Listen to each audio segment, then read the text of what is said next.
Thampi sir കുറെ ആളായല്ലേ ഒന്നാമല എന്താ തമ്പി സാറേ ഒന്നാമല? നീ എന്നെ എന്താ വിളിച്ചത്? തമ്പി സാറേന്ന്. അനിയന്റെ ഭാര്യയുടെ അച്ഛനെ സാറേന്നോ? എന്താ എടാ തമ്പിന്ന് വിളിയടാ. എടാ തമ്പിന്ന് വിളിക്കാം. അച്ചു എന്റെ സ്വഭാവം മാറി. എടാ തമ്പിന്ന് വിളിക്കില്ല. ആ ഇപ്പൊ പ്രശ്നമൊക്കെ തീർന്നല്ലോ. ഇതാണ് പിടിച്ചേ. ഇനി നമുക്ക് സമയം കളയാണ്ട്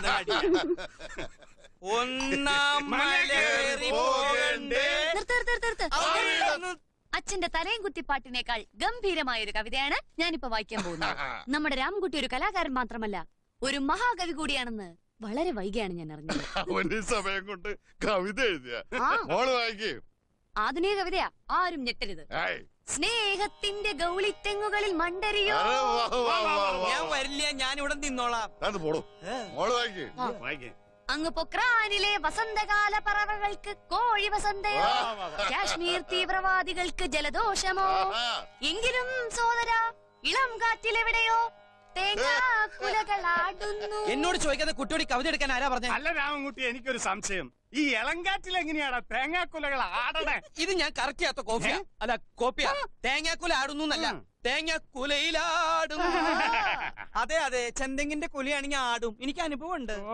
നീ എവിടെ നിന്ന് ഇളം കാറ്റിലെവിടെയോ തേങ്ങാക്കുലകളാടുന്നു. പ്രകാശനം ചെയ്യത്താണ്. അത് വായിക്കരുത്. ഒട്ടിക്കല്ലേ വേവിടിച്ചത് പണ്ടാറാണ് കേട്ടോ. അയ്യോ കളഞ്ഞല്ലോ. ഈ വർഷത്തെ വയലാർ അവാർഡല്ലേ കിടക്കുന്നത്. തമ്പി എനിക്ക് പറയാനുള്ളത് കൂടി കേൾക്കണം. ചെന്തെങ്ങിന്റെ കൊലയാണെങ്കിൽ ആടും, ടീൻവീട്ടിന്റെ കൊലയാണെങ്കിലും ആടും, നടന്നീങ്ങിന്റെ കൊലയാണെങ്കിൽ ആടില്ല. ഞാൻ സമ്മതിക്കില്ലടാ. അച്ചുവേ നേരം വെളുക്കാറായി, ഞങ്ങൾ അങ്ങ് ഇറങ്ങും. നിങ്ങൾ നടന്നു.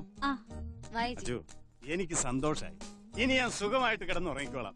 ഹലോ മാധവി, ചെന്തെങ്ങിനെ കൊണ്ട് ഞാൻ ടീൻഡുടിനെ കല്യാണം കഴിപ്പിക്കും. ഓ എന്റെ പോഞ്ഞിക്കരെ. എന്താ രാമൻകുട്ടി മോനെ നീങ്ങി വന്ന് ചെല്ലടാ.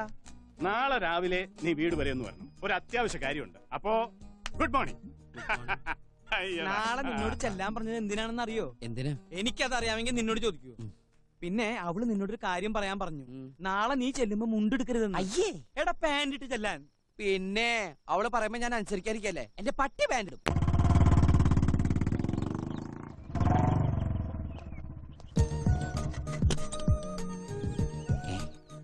ഇട്ടപ്പിറക്കുണ്ടായിരുന്നല്ലോ, പെട്ടെന്ന് ഞാൻ പൊക്കം വെച്ചോ. ഈ കാലൊക്കെ ഓക്കെ. ഹലോ വരണം. രാമൻകുട്ടിക്ക് പാൻസ് നന്നായി ചേരുന്നുണ്ട്. താങ്ക്സ്. മുണ്ടുടുക്കുമ്പോ ഒരു കൺട്രി ലുക്കാ. അയ്യോ basically you know I am not mundu. അതൊക്കെ എന്റെ വർക്ക് ഇൻട്രസ്റ്റ്. ആക്ച്വലി ഞാൻ മോഡേൺ ആണ്. അയ്യോ അച്ഛൻ ഇഷ്ടം മുണ്ടാ. അതല്ല, അച്ഛൻ എവിടെയെന്ന് ചോദിച്ചാ അകത്ത് പോയോ പുറത്തുണ്ടോ? എന്താ? അല്ല പുറത്തു പോയോ അകത്തുണ്ടോ? അച്ഛനും അമ്മയും കൂടെ അമ്പലത്തിൽ പോയിരിക്കാ. തൊഴാനായിരിക്കും. അല്ല കുമ്പസാരിക്കാൻ. ഗുഡ്. തൊഴാനല്ലാണ്ട് ആരെങ്കിലും അമ്പലത്തിൽ പോവോ? ഓ കേറിയിരിക്കൂ പ്ലീസ്. വരൂ. വേണ്ട ഒന്നും വേണ്ട, ഞാൻ കഴിച്ചിട്ടാ വന്നേ. ഇവരൊക്കെ എന്റെ കോളേജ് ഫ്രണ്ട്സാ. ഇത് തെക്കേടത്തെ രാമൻകുട്ടി, ചേച്ചിയുടെ ഹസിന്റെ ബ്രദറാ. ഇരിക്കൂ, ഞാൻ ബ്രസിന്റെ കഥറാ. അല്ല ഹസിന്റെ ബ്രദറാ. ആളി കാണുന്ന പോലൊന്നുമല്ല, വലിയ കവിയാ. ശവിയോ? ശവിയല്ല, കവി, മഹാകവി. വള്ളത്തോളിന്റെ തോളോടൊപ്പം നിൽക്കുന്ന ആളാ. ഒരാര ഇഞ്ചിന്റെ കുറവേ ഉള്ളൂ. എന്നാ പിന്നെ ഞാനങ്ങട് ഇവിടെ ഇരിക്കുന്നേ. വല്ലാതെ വേർക്കുന്നുണ്ടല്ലോ. ചൂടെടുക്കുന്നുണ്ടോ? വേണമെങ്കിൽ ജനാല തുറന്നിടാം, നല്ല ഇളം കാറ്റ് വീശും. പക്ഷേ തേങ്ങാക്കുലകൾ ആടും തോന്നണില്ല. നീ എന്തൊക്കെയാ ഈ പറയുന്നേ? കവിതയാണ് മോളെ, അതൊന്നും വിവരമില്ലാത്തവർക്ക് മനസ്സിലാവില്ല. രാമൻകുട്ടിയുടെ ലേറ്റസ്റ്റ് കവിത കേട്ടിട്ടുണ്ടോ? അതാണ്. ഞാൻ പോയിട്ട് പിന്നീട് എന്തെങ്കിലും വരാം. അവിടെ ഇരിക്കില്ല. ഒന്നുമില്ല. ഇപ്പൊ വീണേനെ. കാറ് അച്ഛൻ വന്നു. അച്ഛൻ ഇങ്ങോട്ട് തന്നെയല്ലേ വരുന്നത്? സ്നേഹത്തിന്റെ ഗൗളിത്തെങ്ങുകളിൽ മണ്ടരിയോ.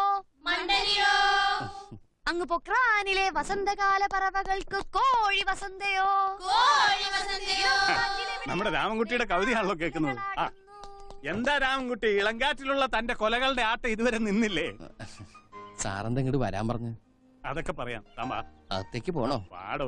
ഇവിടെ നല്ല കാറ്റുണ്ട്. പെട്ടെന്നൊരു ധൃതി, മിനിങ്ങാന്നൊരു അടിയന്തരമുണ്ട്. അല്ല നാളെ. രാമൻകുട്ടിയുടെ കവിത എങ്ങനെയുണ്ട്? കവിത വളരെ നന്നായിരുന്നു. ഏതെങ്കിലും അച്ചടിച്ചു വന്നിട്ടുണ്ടോ? ഇല്ല. നന്നായി. അച്ചടിച്ചു വന്നിരുന്നെങ്കിൽ ആരെങ്കിലും പിടിച്ചടിച്ചേനെ. എന്നാ ഞങ്ങൾ ഇറങ്ങട്ടെ. ഓക്കെ മക്കളെ വിട്ടോ. അച്ചു പറഞ്ഞപ്പോഴാണ് ഞാൻ അറിയുന്നത് താനൊരു പോസ്റ്റ് ഗ്രാജുവേറ്റ് ആണെന്ന്. MSc maths. അതും ഹൈ മാർക്കോടെ.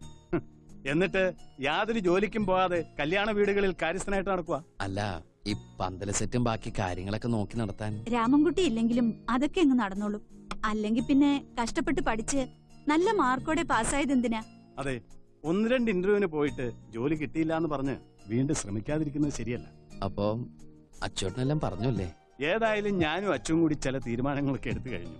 നമ്മുടെ പുതിയ ബിസ്ക്കറ്റ് ഫാക്ടറിയിൽ അസിസ്റ്റന്റ് മാനേജറുടെ പോസ്റ്റിലേക്ക് തന്നെ ഞങ്ങൾ നിയമിച്ചു കഴിഞ്ഞു. അപ്പോയിന്റ്മെന്റ് ലെറ്റർ ഇത് പിടി, എന്നിട്ട് നാളെ തന്നെ പോയി ജോയിൻ ചെയ്യും. വേണ്ട സാർ. വേണ്ടെന്നോ? എടോ, തനിക്ക് അതിനുള്ള എഫിഷ്യൻസിയും ക്വാളിഫിക്കേഷനും ഉള്ളത് കൊണ്ട് തന്നെയാ നിയമിക്കുന്നത്, അല്ലാതെ വേറെ ഒന്നും വിചാരിക്കണ്ട. അതുകൊണ്ടല്ല, പഠിച്ച് പാസ്സായി നല്ലൊരു ജോലിക്ക് പോകണമെന്ന് തന്നെയായിരുന്നു ആഗ്രഹം. പഠിച്ചുകൊണ്ടിരിക്കുമ്പോ തന്നെ ഫ്രീ ടൈമുകളിൽ അച്ഛൻ്റെ കൂടെയും കൂടും. കലവറയിലെ കാര്യസ്ഥനായിട്ട് തന്നെ. പഠിത്തം കഴിഞ്ഞ് ഫ്രീ ആയതോടെ പിന്നെ അത് സ്ഥിരമായി തുടങ്ങി. ഞങ്ങൾക്ക് വേണ്ടി അച്ചോട്ടൻ ഇങ്ങനെ കഷ്ടപ്പെടുന്നത് കാണുമ്പോൾ പലപ്പോഴും സങ്കടം തോന്നിയിട്ടുണ്ട്. അച്ചോട്ടൻ നിർബന്ധിച്ചിട്ട് ഞാൻ ചില ഇന്റർവ്യൂവിനൊക്കെ പോയിന്ന് പറഞ്ഞില്ലേ? എന്നെ പലയിടത്തും നിയമിച്ച, പക്ഷേ ജോലി കിട്ടിയില്ല എന്ന് കള്ളം പറഞ്ഞ് അച്ചോട്ടനെ ഞാൻ പറ്റിക്കായിരുന്നു. തീയും പുകയും കൊള്ളാൻ അച്ചോട്ടനെ ഇങ്ങനെ തനിച്ചാക്കിയിട്ട് എനിക്കൊരു ഓഫീസിൽ പോയിട്ട് ഫാൻ്റെ ചുട്ടിലിരിക്കണ്ട. അത് ശരിയാവില്ലേ? അച്ചോട്ടനെ വിട്ട് ഞാനെങ്ങും പോവില്ല സാർ. കണ്ടോടി, ഇങ്ങനെ ഒരുത്തനെ നമ്മുടെ കുടുംബങ്ങളിൽ മഷിയിട്ട് നോക്കിയാൽ കാണും. പോലെ ഞാനുണ്ട്. ഞാൻ കോളേജിന് മുമ്പിൽ ഇറങ്ങിക്കോളാം. ഞാൻ പെൺകുട്ടികൾക്ക് ലിഫ്റ്റ് കൊടുക്കാറില്ല. ഈ രാമൻകുട്ടി എന്താ ഇങ്ങനെ? ആ രാമൻകുട്ടി ഇപ്പൊ ഇങ്ങനെയാ. പക്ഷേ എനിക്ക് ഈ രാമൻകുട്ടി ഇഷ്ടായി. Really you are great. നിങ്ങളുടെ ക്യാരക്ടർ എനിക്ക് ഇഷ്ടായി. I like you. പക്ഷെ നിന്റെ ക്യാരക്ടർ എനിക്ക് തീരെ ഇഷ്ടായില്ല. നിന്റെ ഫ്രണ്ട്സിന്റെ മുമ്പിൽ വെച്ച് എന്നെ കളിയാക്കിയപ്പോ ഞാൻ മിണ്ടാതിരുന്നതേ. അച്ഛനും ഈ ഓഫീസ് മുറിയിലുണ്ടോ? ഇല്ല, അകത്താ. അകത്താണോ? ഞാൻ വേറെ ഉണ്ടാക്കനായതുകൊണ്ടല്ല, എന്റെ ഏടത്തിയമ്മയുടെ അനിയത്തി ആയതുകൊണ്ടാ ഞാൻ നിന്നെ അവരുടെ മുമ്പിൽ വെച്ച് കൊച്ചാക്കണ്ടെന്ന് വെച്ച് വെറുതെ വിട്ടത്. എടി, പെമ്പിള്ളേരായ കുറച്ച് അടക്കം ഒതുക്കൊക്കെ വേണം. അതെങ്ങനെയാ? നീ ആണാണോന്ന് എനിക്കൊരു സംശയമുണ്ട്. നിന്റെ തൊലിക്കറുപ്പും സൗന്ദര്യമില്ലായ്മയും കണ്ട് ഞാൻ അങ്ങോട്ട് മയങ്ങൂന്ന് നീ വിചാരിച്ചോ? I like you. ഇനി മറ്റുള്ളവരുടെ മുമ്പിൽ വെച്ച് എന്നെ ഇൻസൾട്ട് ചെയ്യാൻ നോക്കിയാ മോന്തക്കിട്ട് കിണ്ണാൻ വെച്ചരും കേട്ടേ.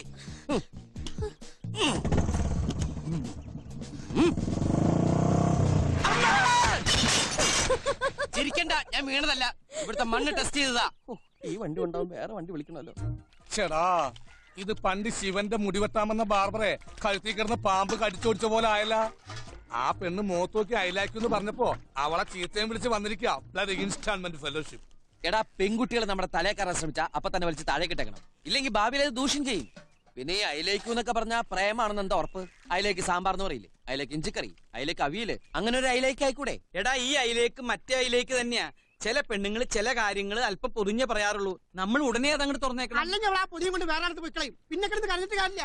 അതെ, നിന്റെ മനസ്സിൽ പൊതിഞ്ഞു വെച്ചേക്കണ സ്നേഹം എത്രയും പെട്ടെന്ന് നീ തുറന്നു കാണിക്കണം. പിന്നെ സ്നേഹം മണ്ണാങ്കട്ടാണ് കുതിരയോട്. ആ കുതിരയോട് നിനക്ക് സ്നേഹമില്ലെങ്കിൽ പിന്നെ നീ എന്തിനാ ശരപഞ്ചരത്തിൽ ജയം നടക്കണ പോലെ ആ കുതിരയുടെ പിന്നിൽ മസിലും പിടിച്ച് ഇങ്ങനെ നടക്കണേ?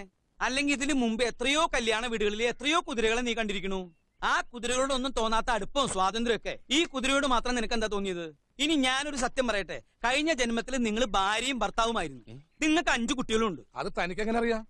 അന്ന് ഇവന്റെ ഇളയ മോൻ ഞാനായിരുന്നു. ടിൻഡു എന്നായിരുന്നു പേര്. മാസ്റ്റർ ടിൻഡു മോൻ നഴ്സറി പഠിക്കുമ്പോ ഷുഗർ വന്ന് മരിച്ചു. ഏത് സ്കൂളില്? Little flower convent girls high school Nadathara. അതുകൊണ്ടാ ഞാൻ പറയണേ, നീ വേഗം കല്യാണം കഴിക്കും. അച്ഛനും കൂടെ എഴുന്നേറ്റേ. എനിക്കൊരു അമ്മയുടെ അച്ഛന്റെയും വാത്സല്യം കിട്ടിയിട്ടില്ല. നിങ്ങൾ കല്യാണം കഴിച്ചു കിടക്കുമ്പോ എനിക്ക് അതിന്റെ നടുവിൽ കിടന്ന് ഇങ്ങനെ കൊഞ്ചണം. വാത്സല്യം വേണേ. ഇയാൾക്ക് എന്തിന്റെ കേടായത്? എടാ, അവക്ക് നിന്നെ ഇഷ്ടമാ.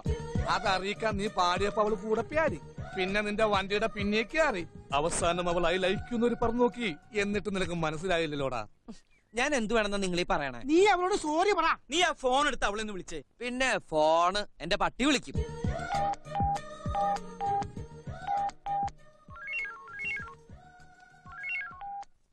ഹലോ. അന്തോണി നായരുടെ വീടല്ലേ? അല്ല, റോങ് നമ്പർ. ഓ ആയിക്കോട്ടെ.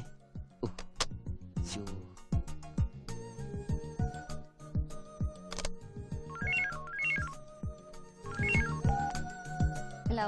ഹലോ, ഞാൻ രാമൻകുട്ടിയാ. നേരത്തെ വിളിച്ചിരുന്നോ? ഓ, അതോ അത് ഞാനല്ല. നേരത്തെ ഒരു അന്തോണി നായരുടെ വീടാണെന്ന് ചോദിച്ചു വിളിച്ചല്ലേ. അയാളെ ഞാൻ അറിയേയില്ല. അതിരിക്കട്ടെ, എന്തിനാ വിളിച്ചേ? വീണ്ടും എന്നെ ചീത്ത പറയാനാ? സോറി, ഞാൻ പറഞ്ഞാലിപ്പം കടന്നുപോയി. എന്നോട് ദേഷ്യമൊന്നും തോന്നരുത്. എന്നെ വഴക്ക് പറഞ്ഞപ്പോ രാമൻകുട്ടിയോട് എനിക്ക് കൂടുതൽ ഇഷ്ടാ തോന്നിയത്. എന്റെ കളിയാക്കലും കുറച്ച് ഓവറായിരുന്നല്ലോ. അങ്ങനെയൊന്നുമില്ല. കൂടുതൽ ഓവറായത് ഞാനാ. ഞാനെന്താ ഇങ്ങനെ? കുറച്ചു നാളായി രാമൻകുട്ടിയോട് ചില കാര്യങ്ങൾ തുറന്നു പറയണമെന്ന് വിചാരിക്കുന്നു. എനിക്കും ഗൗരിയോട് കുറച്ച് കാര്യങ്ങൾ പറയാനുണ്ടായിരുന്നു. നേരോ? എങ്കി പറ. അത് വേണ്ട, ജെൻസ് സെക്കൻഡ് എന്നല്ലേ, ലേഡി ആദ്യം പറ, എന്നിട്ട് ഞാൻ പറയാം. അത് അല്ലെങ്കിൽ വേണ്ട. ഇങ്ങനെയുള്ള കാര്യം നമ്മൾ ഫോണിൽ കൂടെ അല്ല പറയേണ്ടത്, മുഖത്ത് നോക്കി ധൈര്യമായിട്ട് പറയണം. നാളെ വൈകിട്ട് 5 മണിക്ക് ഞാൻ ബീച്ചിൽ വെയിറ്റ് ചെയ്യാം. നമുക്ക് അവിടെ വെച്ച് സംസാരിക്കാം. ശരി, ഞാൻ വെക്കുകയാണ്. ഓ എന്നെ കൊണ്ട് തോറ്റു. ഹലോ, ഞാൻ പിന്നെ രാമൻകുട്ടിയാണ്. എന്താ പിന്നെ രാമൻകുട്ടി? അല്ല, അതൊരു 5 മണി എന്നുള്ളത് നമുക്കൊരു 4 മണിയാക്കാൻ പറ്റുമോ? എന്താ രാമൻകുട്ടി 5 മണിക്ക് ഫ്രീ അല്ലേ? അതെ, ഞാൻ 5 മണിക്ക് ഫ്രീ ആണ്. പക്ഷെ ഞാൻ 4 മണിക്ക് ഫ്രീ ആണ്. Okay okay. എന്നെ സമ്മതിക്കണം.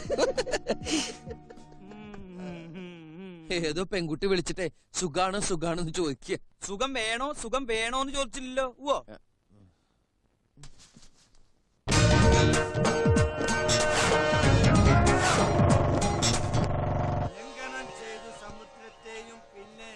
വേഗം ഒന്ന് കെട്ടിത്തീർക്ക്. ആ രാമൻകുട്ടി പോരും.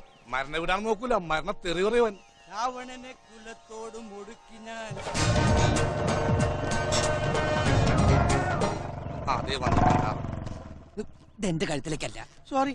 എന്താടാ, പണി തീർന്നില്ലേ? പിന്നെ ഇന്നലെ രാത്രി 12:30 പണി തീർന്നു. ഹാർട്ട് അറ്റാക്ക് ആയിരുന്നു. അതല്ല, നിന്റെ പണി തീർന്നു. എന്റെ പണി തീർന്ന ഞാനിങ്ങനെ നിൽക്കുവോ? മൂക്കിൽ പഞ്ഞയും വെച്ച് വെല്ലോടത്തും പോയി റെസ്റ്റ് എടുക്കൂലേ? കഴുത ഇടുവാ. അതെ, ഈ പ്രസന്റേഷൻ നമുക്ക് ശവത്തിന്റെ കയ്യിൽ ഏൽപ്പിക്കണ്ടേ? അതല്ലേ നിന്റെ കയ്യിൽ ഏൽപ്പിച്ചേക്കണത്. ബോഡി എവിടെ? പൊറോസ് താഴേല് 2 കിടപ്പുണ്ടായിരുന്നു. ഇനി ഇവിടുത്തെ അമ്മായി എടുത്തിട്ടോന്നറിയില്ല. എന്ത് ബോഡീസ്? ശവം? ആ ശവം കുളിക്കാൻ പോയി. ആരെ? കുളിപ്പിക്കാൻ കൊണ്ടുപോയെന്ന്. ഇതൊക്കെ ഞാൻ പറഞ്ഞു എങ്ങനെ ശരിയാവാ? രാമകുട്ടി എത്തിയോ? കുളിപ്പിച്ചു മാറാനുള്ള ഡ്രസ്സാ വാങ്ങിച്ചോ. അയ്യോ, ഞാൻ കുളിച്ചിട്ടില്ല. എന്നാലും കുഴപ്പമില്ല, ഡ്രസ്സ് മാറിയേക്കാം. ഒരു മരണ വീടല്ലേ? നിനക്കല്ല, ശവത്തിന്. പിന്നെ ശവം കുളിച്ച് ഡ്രസ്സ് മാറി ഇപ്പൊ ഷോപ്പിങ്ങിന് പോകാൻ പോവല്ലേ? VIP-യോ? ചത്തവരെ കാർ IP അല്ലേ?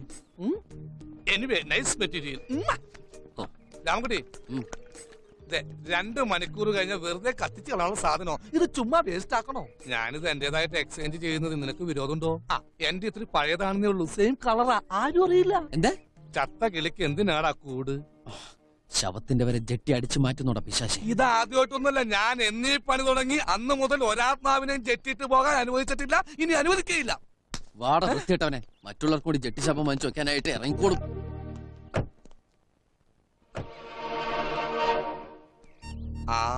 നിന്റെ പെണ്ണിനെയും വളച്ചോണ്ട് ആ പാട്ടുകാരൻ വന്നേക്കണ്ട. ഒരു ജോലി ഏൽപ്പിച്ചു കഴിഞ്ഞാൽ അത് വേഗം തീർക്കാൻ നോക്കണം. അല്ലാതെ കണ്ട തെണ്ടി കണ്ട വായിൽ നോക്കി നടക്കാനല്ല ഞാൻ നിൽക്കുക ശമ്പളം തരുന്നത്. താൻ കുറെ നേരം എന്റെ പുറകെ നടക്കണോ? എവിടെയെങ്കിലും കൊണ്ട് വെക്കണോ? എവിടെ കൊണ്ടുവെക്കാനാ? എന്റെ നെഞ്ചത്തൊക്കെ അങ്ങോട്ട് വെക്കും. ഇവനിത് എന്ത് പറ്റിയാടാ? അവൻ ഈ പ്രേമനരിയ സ്ഥലക്കടിച്ച് കയറി പ്രാന്തായതാണ്. ഹലോ രാമൻകുട്ടി, എന്തൊക്കെയുണ്ട് വിശേഷങ്ങൾ? മരിച്ചാളുടെ ബോഡി കുളിപ്പിച്ചോണ്ടിരിക്കുക. കുറച്ച് ഞാൻ പന്തലിലേക്ക് എടുത്തു. പിന്നെ വൈകിട്ട് 5 മണിക്ക് ദയിപ്പിക്കും. ഇനി അങ്ങേക്ക് ഇഷ്ടമായില്ലെങ്കിൽ അങ്ങനെ തന്നെ വെച്ചിട്ട് ഞങ്ങൾ മാറിന്നോളാം. അല്ല, എന്താ ഇത്ര ഗൗരവത്തില്? പിന്നെ മരിച്ച വീട്ടിലിപ്പോ ഇങ്ങനെ ചിരിച്ചോണ്ടിരിക്കണോ? എന്റെ രാമൻകുട്ടി. തന്റെ രാമൻകുട്ടിയോ? ഞാൻ അച്ചുവന്റെ രാമൻകുട്ടിയാ. എന്നാ അച്ചുവേട്ടന്റെ രാമൻകുട്ടി. ഈ നിരാശാ കാമുവിന്റെ ഭാവം തനിക്ക് ഒട്ടും ചേരുന്നില്ല കേട്ടോ. രാമൻകുട്ടിക്ക് എന്നേക്കാൾ എത്രയോ നല്ല പെൺകുട്ടികളെ വേറെ കിട്ടും. ഈ വാശിക്കൊരു സുന്ദരി കൊച്ചിനെ തന്നെ പ്രേമിച്ച് കെട്ടണം, അതല്ലേ വേണ്ടത്? അതെ, ഇവൾക്കൊരു തിരിച്ചടി കൊടുക്കേണ്ട അത്യാവശ്യം. ഏയ്, എക്സ്ക്യൂസ് മീ. എനിക്ക് തനിച്ചൊരു കാര്യം പറയാനുണ്ട്. ഒന്ന് വിടുന്നേ. എന്താ? എനിക്ക് തനിച്ചൊരു കാര്യം പറയാനുള്ളത് ആ കുട്ടിയോടാ. താനോടൊക്കെ അല്ലെങ്കിൽ വേണ്ട. ചേട്ടാ, ചേട്ടന് വീട്ടിൽ പോണോന്ന് പറഞ്ഞില്ലേ? ഇയാള് വലിയ പാട്ടുകാരനാ, നന്നായിട്ട് രാമായണവും വായിക്കും. പറ്റിയ ഒരാളെ നോക്കിയിരിക്കുകയായിരുന്നു. ഞാൻ പോയിട്ട് സന്ധ്യക്ക് വരാം. സന്ധിക്കൊന്നും വരണ്ട, ഇയാൾ എന്നെ വായിച്ചു തീർത്തോളൂ. അല്ല, പാന്റ് രാമായണം. പാന്റ് രാമായണോ? ഇത് അധ്യാത്മ രാമായണോ? ആ കളസ് അഴിച്ചിട്ട് അല്ല, ഷൂസ് അഴിച്ചിട്ട് ഇരുന്നോളൂ. വലിയ ഇരുന്നോളൂ. മലയാള ഭാഷ ശരിക്കും അറിയാലോ. വായിച്ചോളൂ വായിച്ചോളൂ. പവനൊരു കൃപയോട് പറഞ്ഞു കേൾപ്പിക്കയോ. അതെ, ഞാൻ പെണ്ണ് ജീവിക്കണോ സന്യാസിയായിട്ട് ജീവിക്കണോ എന്നൊക്കെ തീരുമാനിക്കുന്നത് ഞാനാ, ഇയാളല്ല. ഒരാൾക്ക് ജീവിക്കണമെങ്കിൽ കൂടെ ഒരു പെണ്ണ് വേണമെന്ന് നിയമമൊന്നുമില്ല ഇവിടെ. എന്റെ അച്ചോട്ടൻ ഭാര്യയോടത്ത് ജീവിച്ചത് 1 മാസമാ. എന്നിട്ട് അച്ചോട്ടൻ എന്താ ഇപ്പഴും ജീവിക്കുന്നില്ലേ? ഏടത്തേമ്മ മരിച്ചതിന് ശേഷം അച്ചോട്ടൻ എന്താ വേറെ പെണ്ണ് കെട്ടാത്തെ? ഒന്ന് നഷ്ടപ്പെട്ടാൽ ഉടനെ മറ്റൊന്ന് നേടിയെടുക്കുക. അങ്ങനെ ഒരു ശീലം ഞങ്ങളുടെ തറവാട്ടിൽ ആർക്കും ഇല്ല. ഈ രാമൻകുട്ടിക്ക് തീരെയില്ല. മനസ്സിലായോ? പ്രേമമുണ്ടെന്നതെന്നോട് ചൊന്നതിൻ മൂലവും ചൊല്ലു നീ.